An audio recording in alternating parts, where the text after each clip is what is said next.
Think about who you want to be over what you need to do. It will motivate you so much more. Welcome back to another episode of Selfdom, Beautiful Humans. It's Dom here, and I'm doing a solo episode. And this episode is very close to my heart because it's all about getting back on track. And my life has been absolute chaos for majority of this year. I have been engaged, I got married, and recently my mum passed away. She's been really ill for a really long time. And every time I think, I don't want to get out of bed, I just don't want to do anything, I picture my mum up in the sky looking down at me saying, Dom, chase your dreams. So I am here chasing my dreams. But whether you're going through something hard like myself or you're just feeling unmotivated, it's super common at about this time of the year. We all start the year so strong, we've got that motivation, we're feeling inspired. But by April, that new year motivation is gone. So my goal is that after this episode, you take away some tips and tricks to get you back on track so that you can create the life you've always dreamed of, because that's a big goal of all my episodes, is to inspire you to realize that you're the only one in the way of creating the life that you want. So the reason I wanted to get on the mic is after just over 2 weeks of not working, mourning, grieving, and just feeling completely consumed with emotions, I just felt like I have to keep going. I cannot stay like this. And with that awareness, I've come together with 5 ways I'm going to get out of a rut and get back on track. So let's start with number 1. Think about who you want to be over what you need to do. So I've always been someone who loves a to-do list. I love ticking it off. I love highlighting it. But when you're in a rut, first of all, writing a to-do list is super difficult, and then you might feel overwhelmed, and then you just don't do any of it. This is how I have been feeling. So I've had to go back to that visualization, those mood boards, vision boards that I created at the beginning of the year. This has allowed me to remember my why. And remembering the why allows you to get back into that flow state a lot easier. Like, I'm going to tell you now, for me to even go grocery shopping, to make the bed, to go for a walk feels so difficult. There used to be things that would just be so easy for me. But these little things feel difficult. So I've needed to go back and remember that why. So my why on my vision board is to influence 1 million women to practice gratitude. I've got it in big writing, and it's my why. And if I remember this person I want to be, it has a profound impact. If I want to inspire 1 million people, I've got to share what I do. I have to keep working on self-dom, creating content, researching, training, looking after myself. The person that has inspired 1 million people will be making the most of every single day. And remembering my why has helped me get out of bed in the morning. For the last 2-3 weeks, I've been dragging myself. I've been sleeping till 8 a.m. If you know me, I'm up at 5:30. Like, I know rest is so important, trust me, but I also know that I'm just snoozing because I just don't want to continue with my day. So remembering my why has been so good. And if you didn't do a vision board, that is completely okay. Whatever time of the month it is that or time of the year it is that you're listening to this episode, there's exercises you can do to just go inside a little bit and understand your why. I love freehand journaling, where you just open the pages and write what's ever going on in your mind. But I know that for some people, this can be super daunting. So I am going to suggest an exercise for you. I want you to get a piece of paper, and I'm going to say, do this exercise, because so many times we listen to podcasts, they say this amazing exercise and we never do it. So do it. You're going to write at the top of the page 01/01/2026. And you're going to write as if you're reflecting on the year that has just been. So you're saying, I achieved this. I ran this. I connected with this. I met this person. This is kind of a cheat to get hindsight. I love that quote that hindsight is 2020. We all know we should have done this, that when we look back in the past, but this exercise allows you to be like, okay, for me to be proud of myself on the 1st of the 1st, 2026, what have I done? What have I achieved? So I wanted to read out some of mine so you could get some ideas.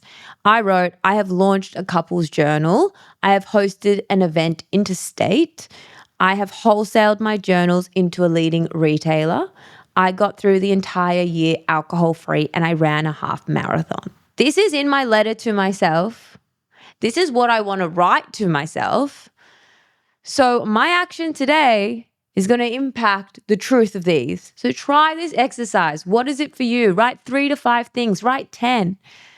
Really go inside. What would mean something to you? What would have impact for you? When you finish that letter, I want you to stick it in your bathroom or stick it in the fridge, somewhere that you look at a lot.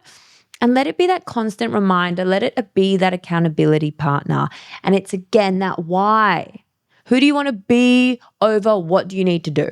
It will motivate you so much more. If you do this exercise, show me it, link it on your story. I would love to see your goals and what you want to achieve for this year. It's also another way to hold yourself accountable. My second tip is to set a goal and to set a date. So as I've mentioned, I am running my first half marathon on my 30th birthday.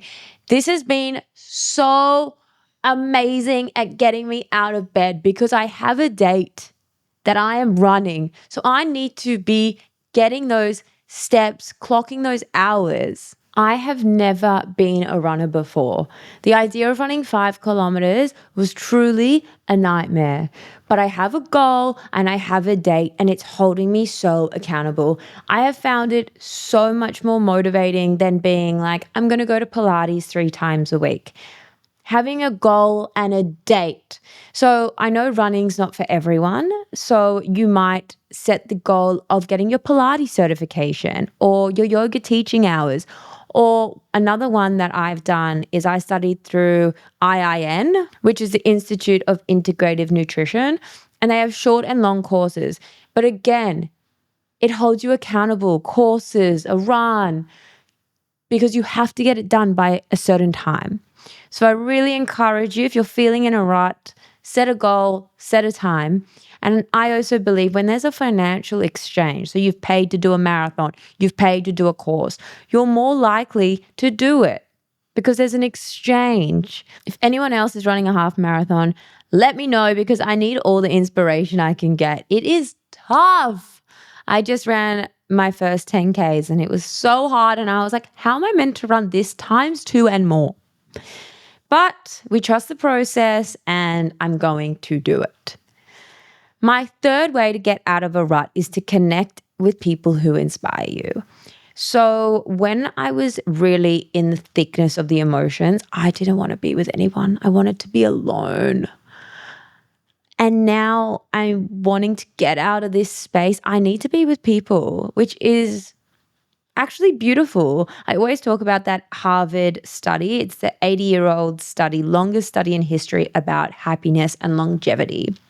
The biggest contributor to your longevity is connection, relationships. So we need to utilize this. We need to connect with the people that inspire you. So what I've loved doing is making sure I go for a walk with someone because then I'm getting my steps in and I'm also connecting with people, which I love. I have felt recently I don't love walking alone. I just feel a little bit empty. So it's been such an amazing way for me to feel inspired, to feel motivated. I've actually brought the walk club back. When this episode launches, we would have gone for a walk. I'm so excited.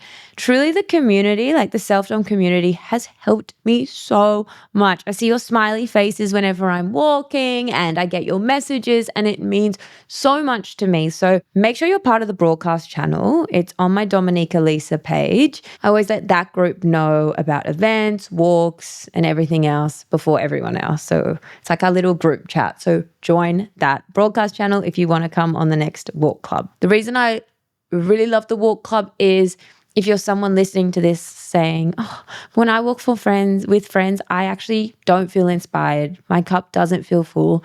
The walk club allows you to meet other like-minded women. And yeah, it's just got such a good impact. I always feel so happy after the walk. So come on down next time and meet some epic women. I also want to say, because I've been going through all these emotional things, it's really highlighted to me the people that care. And whether it's someone dropping flowers or a loco love at my door, whether it's someone messaging me, do you want to come to a workout with me or a walk? It really does mean a lot. And so if you have friends who are going through tough times and you're not sure what to say or what to do, those little acts of kindness go such a long way. And I think people feel uncomfortable when, someone's mum's passed away or they're going through something really tough. They think, oh, they would just want their space. Getting a little loco love at your door or a text message or something, it means the world. So that's just a little reminder, because I know some people feel uncomfortable and unsure in those situations. My fourth tip to get out of a rut is to cook at home. So I have been so bad over the last few weeks ordering Uber Eats, and I always order healthy Uber Eats. So, salads and poke bowls. And I didn't realize how much not cooking impacts your mental health and actually puts you into a rut. When you cook, it's actually mindfulness. I love putting on a podcast or some music and just cooking. You can't be on your phone. You're in the space. You're connecting to the food. And it's also a way of giving love to yourself and to the people you're cooking for. And yeah, I just got back in the kitchen this week and I'm feeling so much better physically and mentally. I cooked my bolognese with zoodles, which I'm literally obsessed with, and it's the best meal prep. And then I've loved doing miso salmon with roast veggies, and it's just such a good way to prep. When you roast veggies, they're in the fridge. It's so easy. I think also when you're in a rut and you're ordering Uber Eats and you've got the Uber Eats bags at the door, you feel more in a rut. There's something about cooking that makes you feel put together.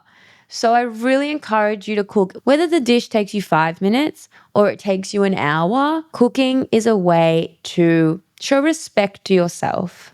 It's also been an amazing way for me to show love to my dad and to show love to Tom and to show love to the people in my life. And actually, some of my friends have cooked meals for me and left them at the door. And that also means so much. I have to say as well, since cooking, my digestion feels better. I'm getting more diversity and using different veggies, which is so good for your microbiome. I'm feeling less inflamed in my face. Something about Uber Eats just makes me puffy. So all of these are both mental and physical benefits. I also wanted to touch on that when I was in the thick of the stress and the grief, I really let go of prioritizing my health, and I wasn't having breakfast. I was having a matcha on empty. My cortisol was through the roof. My skin decided to go blah again. And I was like, oh my God. First of all, impacted my confidence. Luckily, it was after the wedding. I'm also happy that my body is giving me these reminders to look after myself, because when I don't eat breakfast, I don't have my supplements, and it's just this whole chain of events. My cortisol's high. High protein breakfast to start the day, absolute game changer. It's helping me with my energy, which helps me feel motivated, and it just has a really good flow-on effect. So yeah, I cannot hone in enough. Cooking, prepping, looking after yourself. My fifth tip, if you're feeling in a rut like myself, is to change the environment. I don't think we talk about this enough, but it is insane how much a different environment impacts your mood. So I cannot do work at home at the moment. I just feel very emotional in my space. So when I need to get stuff done and I want to get stuff done because I know my why, take my laptop to Blackwood. I love Blackwood and Bondi. Shout out to them.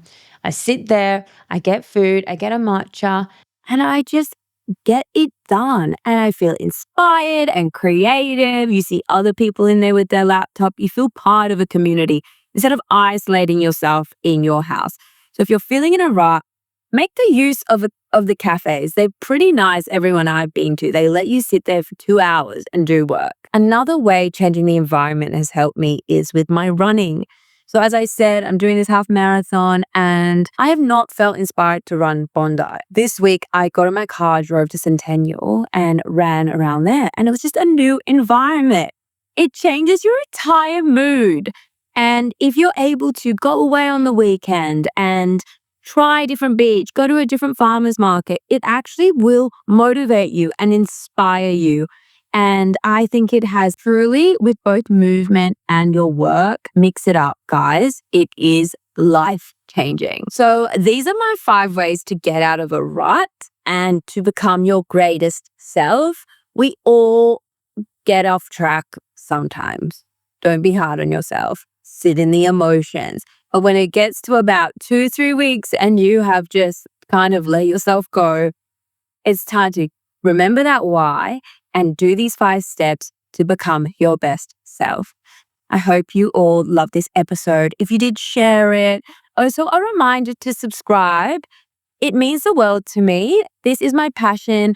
Mum's last words to me was, you need to keep going with Selfdom. So I'm feeling so inspired. I'm doing it for her. I've got her in my little necklace. She's always with me. So cute.